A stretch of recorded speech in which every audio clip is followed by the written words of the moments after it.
Hello everyone. Today we will discuss the summaries of Shakespeare plays, including all his important tragedies, comedies, sonnets, and his poetry section. So first of all we discuss about Hamlet.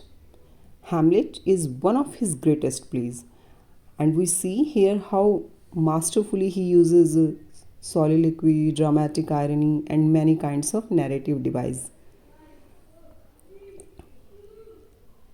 And in this play, his philosophical monologue reflect deep human emotion and the flawless dramatic irony that enhance the storytelling, even it making the play more engaging.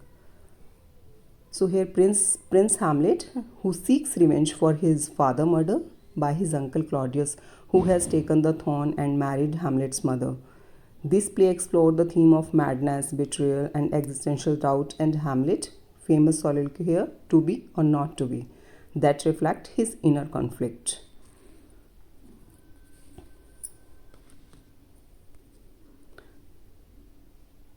Now here is his another remarkable tragedy, that is Macbeth. Macbeth is a Scottish general who received a prophecy from three witches that he will become king, and he was consumed by ambition and pushed by Lady Macbeth to murder King Duncan, and that leads to a reign of terror and eventual downfall. Actually, that tragedy is well known for its supernatural elements, like he uses blood imagery. We can also see the psychological depth, especially in the portrayal of Lady Macbeth. When she goes mad because of her overwhelming guilt of pushing Macbeth, we know about her guilt in a sleepwalking scene, and that scene take place in Act 5, Scene 1. And we know about Macbeth guilt in Act 5, Scene 5. Here is a very famous line, life but a walking shadow. That line is very important. So now move on next play.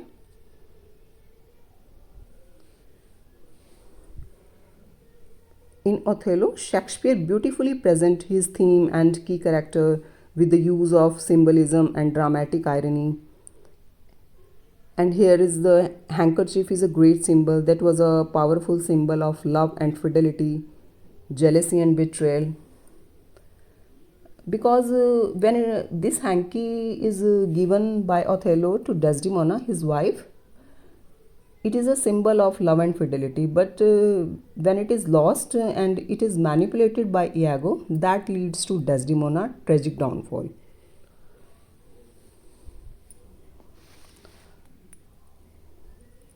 So here he used dramatic irony, symbolism, and race and identity in this play very beautifully.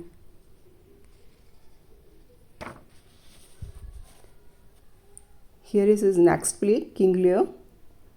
That is his another masterpiece in which he employs parallel plots, nature imagery, and he reinforcing the themes of power, betrayal, and wisdom. Here is a king whose name King Lear, who divides his kingdom among his three daughters based on their flattery. But his youngest daughter, Cordelia, who refuses to flatter him, and she was banished because King Lear is betrayed by his another daughter, and he descends into madness.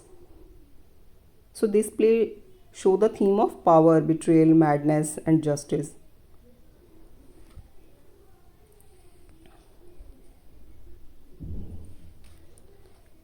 Now there is Romeo and Juliet.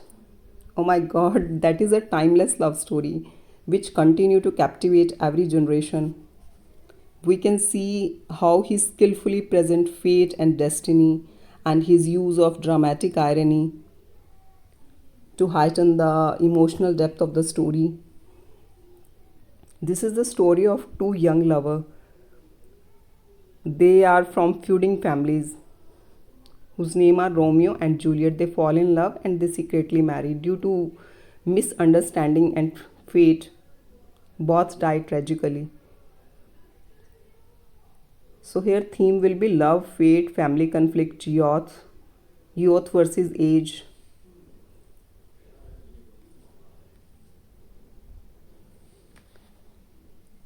Julius Caesar is another great play by him.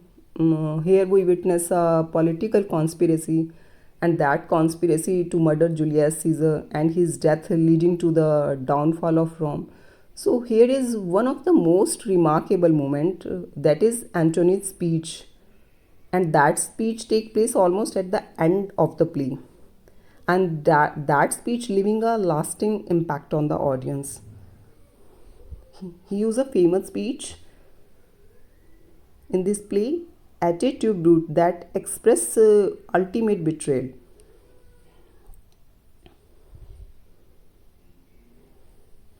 In Midsummer Night Dream, he masterfully blends the love, magic, and all mistaken identities, and creating a complex and very entertaining plot.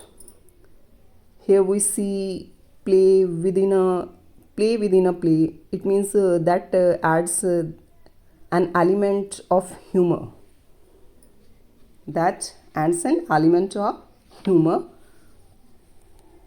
Next is Twelfth Night.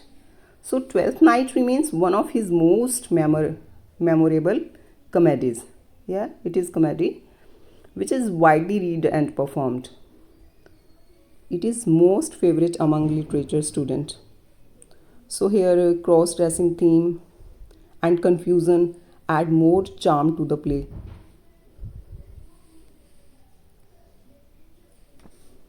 His poem and sonnets are equally remarkable. His sonnet 18, Shall I Compare Thee to a Summer's Day? The summary of this sonnet, in this summary, the poet compared his beloved to a summer's day and claiming poetry immortalized beauty.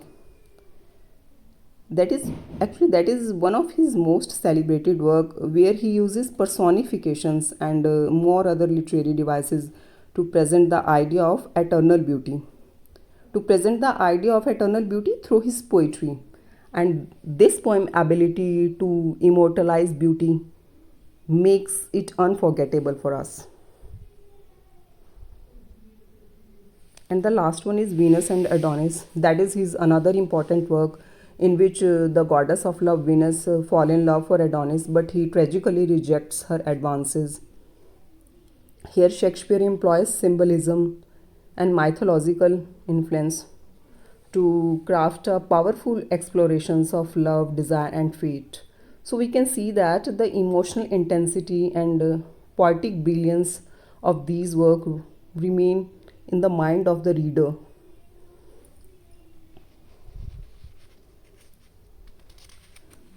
Mythological influence and symbolism are most important in this play.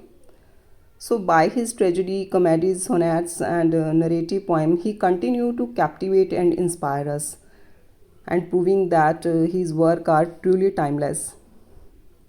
I hope you all are enjoying reading and listening about Shakespeare. Okay, now tell me, did you know that many of his work have been adapted into famous movies? If you know the name of some movies that are based on his work, please comment in the comment box. Okay, take care.